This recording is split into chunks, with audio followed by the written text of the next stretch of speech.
Next topic है हमारा nodal analysis. Nodal analysis actually circuit को एनालाइज करने के लिए एक मेथड होती है जिसमें कि हम नोड वोल्टेजेस को वेरिएबल लेकर हम ब्रांच करंट्स की वैल्यू निकालते हैं। जैसे कि किसी परिपथ में कोई शाखा में कितनी धारा बह रही है उसके मान को अगर हमें ज्ञात करना हो, है ना, किस नोड से लेके किस नोड तक का पोटेंशियल क्या है, वोल्टेज क्या है, नोड वोल्टेज निकालना हो तो उसके लिए हम इस मेथड का यूज़ करते हैं। हम नोडल एनालिसिस में मेनली जो प्रिंसिपल्स यूज़ करेंगे वो केसीएल का होगा, किरचॉफ्स करंट लॉ, और एक होगा ओम्स लॉ। दो लॉ हम यहाँ इसमें यूज़ करेंगे। इसके बेसिकली 3 स्टेप्स होते हैं। इसके 3 स्टेप्स में सबसे पहला स्टेप ये होता है कि हमें एक ऐसी नोड को सिलेक्ट करना पड़ता है जिसे हम रेफरेंस नोड मानेंगे या ग्राउंड नोड।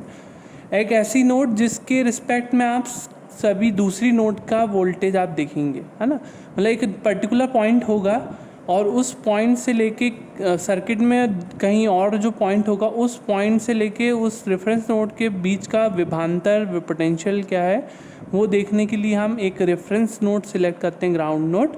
और बाकी नोड सपोज n है ना, नंबर ऑफ़ नोड्स अगर n है उसमें से एक रेफरेंस नोड कम हो गई तो क्या हो जाएगा n-1। तो बाकी बची हुई n-1 नोड्स में हम वोल्टेज असाइन कर देते हैं। वोल्टेजेस हम V1, V2, V3, V4 जितनी भी नोड्स हैं इस तरीके से नोड्स असाइन कर देंगे और उस पर्टिकुलर नोड का वोल्टेज हम मापेंगे किस के रिस्पेक्ट में, रेफरेंस नोड ग्राउंड नोड के रिस्पेक्ट में हम वोल्टेज को मापेंगे।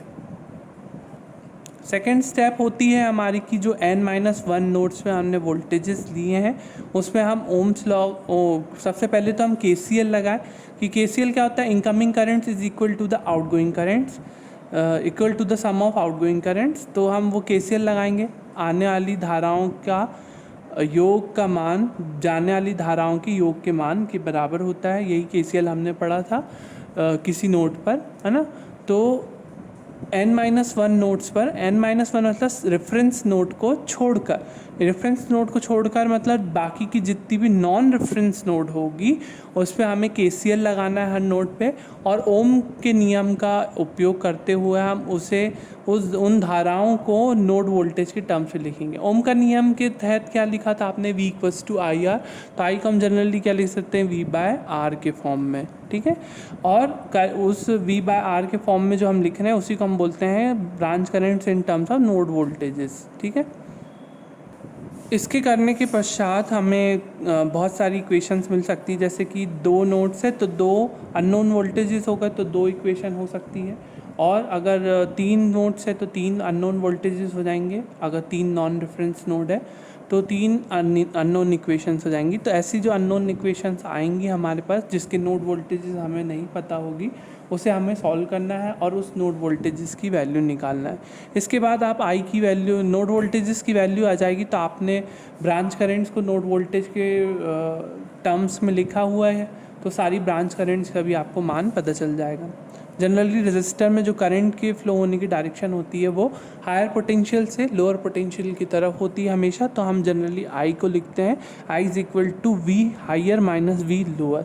मतलब जहाँ से शुरू होगी धारा, जहाँ जिस पॉइंट पे जाएगी तो हम मान लेंगे कि जहाँ से धारा जा रही है उस पॉइंट का विभवांतर पोटेंशियल जो है वो जहाँ पर वो पहुँच रही है उस पॉइंट के पोटेंशियल से ज़्यादा है, तो हम जनरली लिखते हैं V higher minus V lower upon resistance. तो ये क्वेश्चन है नेक्स्ट हमारा। इसमें हम देख रहे हैं कि हमें निकालना है I1, I2, I3 का मान नोडल एनालिसिस के थ्रू। तो आपको I1, I2, I3 अगर क्वेश्चन में दिखा भी सकता है और आपको बोल सकता है कि ब्रांच धाराओं का मान ज्ञात कीजिए नोडल एनालिसिस के थ्रू, या नोड वोल्टेज का मान निकालें, जैसे VA या V1 कुछ भी दे देंगे और आपसे बोलेंगे कि नोड वोल्टेज का मान आपको ज्ञात करना है, तो उस पर्टिकुलर नोड वोल्टेज का मान आपको ज्ञात करना है नोडल एनालिसिस की सहायता से। I1, I2, I3 मैंने आपको क्वेश्चन में अगर I1, I2, I3 लिखा है तो आपको I1, I2, I3 की डायरेक्शन भी क्वेश्चन के हिसाब से दी होगी। ठीक है। तो I1 I2 I3 हमारे पास है। इसके बाद अब हमारा काम होता है कि जो ग्राउंड नोड हो या रेफरेंस नोड हो जिसके रिस्पेक्ट में हम दूसरे नोड का वोल्टेजेस लेते हैं, तो उस नोड को हमको पहचानना है। तो आप देख सकते हैं ये वाली जो नोड है वो ग्राउंड नोड कहलाएगी, ये वाली। ये पॉइंट और ये पॉइंट सब सेम हो और इसके हर पॉइंट, इस पॉइंट का पोटेंशियल, इस पॉइंट का पोटेंशियल और इस पॉइंट का पोटेंशियल हम ग्राउंड नोड के रिस्पेक्ट में देखेंगे। हर नोड का वोल्टेज होता है with respect to ground. So हर नोड का voltage with respect to ground हमें देखना है इस पर्टिकुलर नोड, क्योंकि ये नोड कहलाएंगी 1 2 3, ये भी नोड है, ये भी नोड है, ये भी नोड है। पर इस नोड का पोटेंशियल अगर हम देखें तो कैसे देखेंगे? इस नोड का पोटेंशियल हमें देखना है तो हम देखेंगे with respect to ground, with respect to reference node. तो इस नोड का potential with respect to reference node देखा जाए तो देखिए इस पॉइंट से लेकर इस पॉइंट तक सिर्फ क्या कनेक्टेड है? 20 वोल्ट, है ना। तो इस पॉइंट का पोटेंशियल क्या हो गया? 20 वोल्ट। अगर सपोज यहाँ कोई रेजिस्टेंस होता तो वहाँ पे कोई वोल्टेज ड्रॉप हो जाता, फिर इस पॉइंट का पोटेंशियल और इस पॉइंट के पोटेंशियल को हम 20 वोल्ट नहीं लिख पाते अगर यहाँ कोई रेजिस्टेंस होता तो। अब जैसे इस पॉइंट का हम देखें, इस पॉइंट का हमें वोल्टेज नहीं बता सकते कि विद रिस्पेक्ट टू ग्राउंड क्या होगा, कितना यहाँ ड्रॉप हुआ, कितना यहाँ, कितना यहाँ। तो इस नोड का वोल्टेज हमें नहीं पता, तो हमने इसको ले लिया V1। अब इसके आगे इस पॉइंट का पोटेंशियल अगर हमें देखना है तो इस पॉइंट का पोटेंशियल हम देखते हैं तो यहाँ पे हमें दिख रहा है इस पॉइंट का potential with respect to ground क्या है? 10 वोल्ट दिख रहा है। तो ये पॉइंट का पोटेंशियल हो गया 10 वोल्ट और ये हमारा पोटेंशियल हो गया V1। तो अब सबसे पहले हमने स्टेप कर लिया। पहला स्टेप क्या था? हमारा सिलेक्ट करना ग्राउंड नोड, हमने ग्राउंड नोड सिलेक्ट कर लिया। इसके बाद दूसरा स्टेप था हमारा असाइन करना था voltages to each n-1 node. तो इस पॉइंट का पोटेंशियल हमें पता है, इस पॉइंट का पोटेंशियल पता है, इसका नहीं पता था तो हमने इसको V1 ले लिया। तो हमने वोल्टेजेस को भी असाइन कर दिया। करंट्स अगर असाइन नहीं है तो करंट्स को भी असाइन कर दीजिए। इसके बाद सेकंड स्टेप हमारी होती है कि हर नोड पर आपको KCL लगाना है। तो हम यहाँ पे हमें इस पॉइंट का पोटेंशियल पता है, इस पॉइंट का पोटेंशियल पता है, इसका नहीं पता है। तो जिस पॉइंट का हमें पोटेंशियल नहीं पता हम KCL उसी पॉइंट पे लगाएंगे। यहाँ लगाने का कोई मतलब नहीं, यहाँ लगाने का कोई मतलब नहीं, हम लगाएंगे कहाँ? यहाँ। इसको हमने ले लिया नोड 1 और नोड 1 में हम बाय KCL क्या लिख सकते हैं? ये देखिए I1 क्या आ रहा है? इस तरफ करंट आ रहा है इसका, और I3 यहाँ इस पॉइंट से आपको देखना है इस पॉइंट में कौन सा करंट आ रहा है? I1। इस पॉइंट से ये दो करंट क्या रहे हैं? जा रहे हैं, दिख रहे हैं। तो हम क्या लिखेंगे? I1 is equals to I2 plus I3। अब ओम का नियम का उपयोग करते हुए हम इन करंट्स को किस फॉर्म में लिखेंगे? वोल्टेज और रेजिस्टेंस के फॉर्म में, V/R के फॉर्म में। तो V higher minus V lower. अब बताइए I1 जो करंट है वो कहाँ से कहाँ जा रहा है? देखें I1 जो है वो 20 वोल्ट पोटेंशियल से V1 वोल्ट पोटेंशियल तक जा रहा है, दिख रहा है। ये I1 20 वोल्ट से लेकर V1 तक जा रहा है। ये रेजिस्टेंस के थ्रू है ना करंट I1। इस करंट I1 को अगर हमें रेजिस्टेंस के थ्रू लिखना है तो मैंने लिखवाया था आपको I is equals to V higher minus V lower by R। तो इस जहाँ से करंट जाएगा वो पॉइंट हो जाएगा हायर पोटेंशियल, मतलब 20 माइनस V1 क्या जाएगा आपका? Lower potential. तो 20 माइनस V1 अपॉन 10, ये है रेजिस्टेंस। फिर उसके बाद I2 को हम क्या लिखेंगे? V1 से देखो I2 कहाँ से कहाँ जा रहा है? V1 से लेके रेफरेंस नोड तक। अब ये क्या है? शॉर्ट सर्किटेड है। शॉर्ट लाइन का रेजिस्टेंस क्या होता है? 0। R इक्वल्स टू 0 तो V इक्वल्स टू 0। तो V इक्वल्स टू 0 मतलब शॉर्ट लाइन, तो इस पॉइंट का पोटेंशियल है 0। तो V इक्वल्स टू यहाँ पे है 0। तो V1 से लेके 0 तक जा रहा है तो हम लिखें इसको V1 माइनस 0/20। I3 को देखें, I3 V1 पोटेंशियल से लेके 10 वोल्ट पोटेंशियल तक जा रहा है ना, V1 से 10 वोल्ट अपॉन 10, तो V1 माइनस 10 अपॉन 10। तो ये आप सॉल्व करेंगे तो V1 की वैल्यू 12 आ जाएगी। और V1 की वैल्यू आ गई तो आप जानते हैं I1 क्या है? 20 माइनस V1 अपॉन 10। I2 क्या है? V1 minus 0/20। I3 क्या है? V1 minus 10 upon 10। तो यहाँ से हम I1 की वैल्यू, I2 की वैल्यू और I3 की वैल्यू निकाल सकते हैं। सही है कि नहीं हम कैसे चेक कर सकते हैं? KCL इक्वेशन से। I1 का मान आया है 0.8 एम्पियर और I2 का मान है 1 और I3 का मान क्या है? 0.2।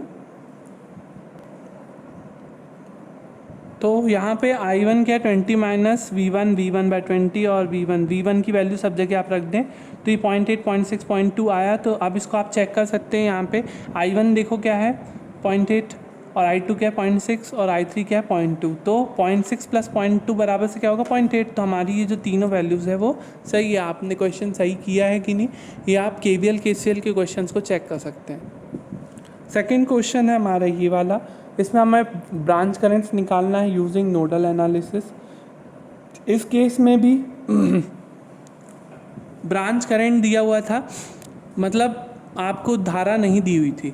तो मैंने ये ले लिया I1 I2, इधर I3 ले लिया, इधर I4 ले लिया, ये I5 ले लिया, ब्रांच में सारे करंट्स ले लिए। अब वोल्टेजेस की बारी आई तो इस पॉइंट रेफरेंस नोड हमने इसको सिलेक्ट कर लिया सपोज। तो इस पॉइंट का potential with respect to ground क्या है 40 वोल्ट। इस पॉइंट का पोटेंशियल हमें नहीं मालूम, इस पॉइंट का पोटेंशियल हमें नहीं मालूम, इस पॉइंट का potential with respect to ground क्या है 30 वोल्ट। इसका नहीं मालूम, इसका नहीं मालूम, तो इसको हमने V1 ले लिया, इसको हमने ले लिया V2, है ना। तो इस प्रकार से V1 और V2, अब इस V1 और V2 में हम क्या लगाएंगे KCL इस 1 और 2 नोड पर। तो नोड 1 पे KCL लगाएंगे तो I1 देखो आ रहा है, I2 जा रहा है, I3 जा रहा है, तो I1 equals to I2 plus I3। I1 कहाँ से कहाँ जा रहा है देखो 40 वोल्ट से V1 की तरफ, तो 40 माइनस V1/4, 40 माइनस V1/4 आ गया। I2 कहाँ से कहाँ जा रहा है, इस V1 से लेके ये 20 वोल्ट, है ना। ये तो पॉइंट का पोटेंशियल 0 है तो इससे कोई मतलब नहीं। तो V1 से 20 वोल्ट की तरफ I2, है ना, चाहे यहाँ लगा हो वोल्टेज सोर्स या यहाँ लगा हो, V1 से 20 वोल्ट ही कहलाएगा वो, ठीक है। तो V1 माइनस, अब ये देखो ये माइनस वाली प्लेट ऊपर है तो माइनस ब्रैकेट में -20 लिखना पड़ेगा आपको। तो ये ध्यान रखेंगे यहाँ पे गड़बड़ ना करें। तो V1 माइनस -20/9 प्लस अब ये वाला जो करंट है I3 वो कहाँ से कहाँ जा रहा है V1 से V2 की तरफ, तो V1 माइनस V2/6। तो ये हो गया फर्स्ट इक्वेशन। इससे आपकी इक्वेशन आएगी V1 और V2 के रूप में, इसकी इक्वेशन आएगी V1 और V2 के रूप में। दोनों इक्वेशन को आप सॉल्व करेंगे तो दोनों इक्वेशन सॉल्व करने के बाद V1 और V2 की वैल्यू आ जाएगी, और V1 V2 की वैल्यू आ जाएगी तो I1 I2 I3 क्या है आपको मालूम है, I1 ये है, I2 ये है, I3 ये है, I3 ये है, I4 ये है, I5 ये है। अब इस पॉइंट पे हम 2 पे भी देखेंगे तो I3 आ रहा है, I4 जा रहा है, I5 जा रहा है। तो I3 कहाँ से कहाँ जा रहा है V1 से V2 की तरफ। इस पॉइंट पे भी लगा रहे हैं तो भी हम I3 देख रहे हैं V1 से V2 की तरफ।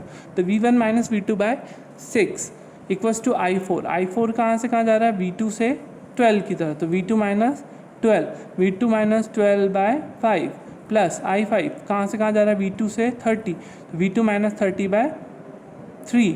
तो इस प्रकार से इक्वेशन आ जाएगी 2, और दोनों इक्वेशन आ जाएगी तो उसको आपको I की वैल्यू आपको सबकी बात निकल जाएगी, ब्रांच करंट की वैल्यू सारी निकल जाएगी। जिनको कैलकुलेटर से इक्वेशन की वैल्यू नहीं निकालते आती वो देख सकते हैं यहाँ पर कैसे निकालना है। 2V1 माइनस ये 2 इक्वेशन दी हुई है सपोज़ आपको वो क्वेश्चन में भी 2 इक्वेशन आएगी। तो इस प्रकार से अगर 2 इक्वेशन दी हुई है और उसको हमें कैलकुलेटर से सॉल्व करना है तो हम कैसे करेंगे। सबसे पहले आपको कैलकुलेटर दिख रहा है, ऑन की बटन प्रेस करें। ऑन के ऊपर देखो ऊपर लिखा आ रहा है कॉम्प्लेक्स, तो ये कॉम्प मोड हो सकता है और ये कॉम्प्लेक्स मोड हो सकता है। कॉम्प्लेक्स मोड अभी आपको हम आगे के वक्त में बताएंगे कॉम्प्लेक्स मोड में क्या आता है। तो मोड में हम जाएंगे, मोड को प्रेस किया तो ये पूछा कॉम्प और कॉम्प्लेक्स, इससे हमें अभी कोई मतलब नहीं। फिर पूछा एक और बार मोड की बटन दबाया तो SDREG बेस बोला, है ना।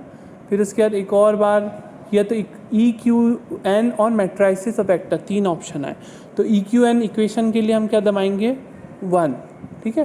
तो 1 दबाया आपने, तो 1 के बाद क्या आया 2 अननोन और 3 अननोन। तो कितने अननोन है यहाँ पे हमारे 2 अननोन है, V1 और V2 हमें नहीं मालूम, तो हम क्या सिलेक्ट करेंगे 2 अननोन। अगर 3 होते तो 3 इक्वेशन होती तो आप क्या करते, अगर यहाँ पे 3 इक्वेशन होती, V3 भी होता, 3 इक्वेशन होती तो आप क्या करते 3 सिलेक्ट करते। जैसे आपने 2 सिलेक्ट किया, 2 सिलेक्ट करते ही आपसे आपको A1 की वैल्यू पूछा, तो A1 क्या होगा, जनरली A1 ये होगा। आपसे फिर पूछेगा B1, फिर पूछेगा C1 और फिर पूछेगा A2, फिर पूछेगा B2, फिर पूछेगा C2, इस प्रकार से पूछेगा। तो A1 क्या है हमारा, A1 है 2, तो 2 दबाया फिर इक्वल टू की बटन दबाए, फिर B1 क्या है हमारा, देखें -3, तो इसको पूरा प्रॉपर -3 लिखना है आपको। फिर इक्वल टू की बटन दबाए, C1 क्या है हमारा -5, तो हमने -5 दबाया। फिर इक्वल टू दबाएं, A2 क्या है -6, तो A2 का हमने लिखा -6। फिर B2 को क्या लिखेंगे हम 4, B2 है 4, फिर इक्वल टू की बटन, फिर C2 की वैल्यू है 0, C2 की वैल्यू 0 इक्वल टू X की वैल्यू 2, Y की वैल्यू 3, X की वैल्यू 2 मतलब V1 की वैल्यू 2 और V3 की वैल्यू 3। तो कैलकुलेटर से आपको सॉल्व करना है, ध्यान रखें आपको अपने आप से नहीं करना है। तो जैसी इक्वेशन आ जाती तो फिर नॉर्मल अगर ये करते हैं हम ऑन की बटन दबाते तो यही आता रहेगा। तो हम वापस से मोड की बटन दबाएंगे और COMP के लिए 1 करना है तो हम 1 सेलेक्ट करेंगे, तो हमारा कैलकुलेटर जो है नॉर्मल मोड में आ जाएगा। तो इस क्वेश्चन में आपकी 2 इक्वेशन आएगी V1 V2 वाली, उसको आप कैलकुलेटर से सॉल्व करें और उसके बाद ये आंसर निकालें। कई बार होता है कि जैसे इक्वेशन में दिया हो 5V1 -6V2 = 0, फिर दिया है नीचे -6V2 = 3, इस तरीके से। तो एक जो V1 की वैल्यू मिसिंग है, तो V1 की जगह आप जब आपसे A2 की वैल्यू पूछेगा कैलकुलेटर में तो आप A2 की जगह लिखेंगे 0। ध्यान रखें जिस टर्म का वेरिएबल नहीं है उस टर्म के लिए आपको 0 लिखना है। अगर 3 टर्म्स में जैसे 6V1 + 6V2 + 6V3 और इस प्रकार से है और नीचे दिया -2V2 -3V3 = -6, इस प्रकार से अगर दिया है तो वहाँ पे V1 की वैल्यू मिसिंग है, तो V1 की वैल्यू मतलब A2 की वैल्यू मिसिंग है वहाँ पे, तो A2 को 0 लिखेंगे आप। तो इस प्रकार से आपको करना है कैलकुलेटर से। क्वेश्चन नंबर 3 आपको करना है, ध्यान से ये क्वेश्चन आपको करेंगे आप और इसका आंसर मुझे बताएंगे V और VB की वोल्ट की वैल्यू क्या है, और उस प्रीवियस वाले क्वेश्चन में भी V1 V2 क्या आया है वो भी आप हमको बताएंगे।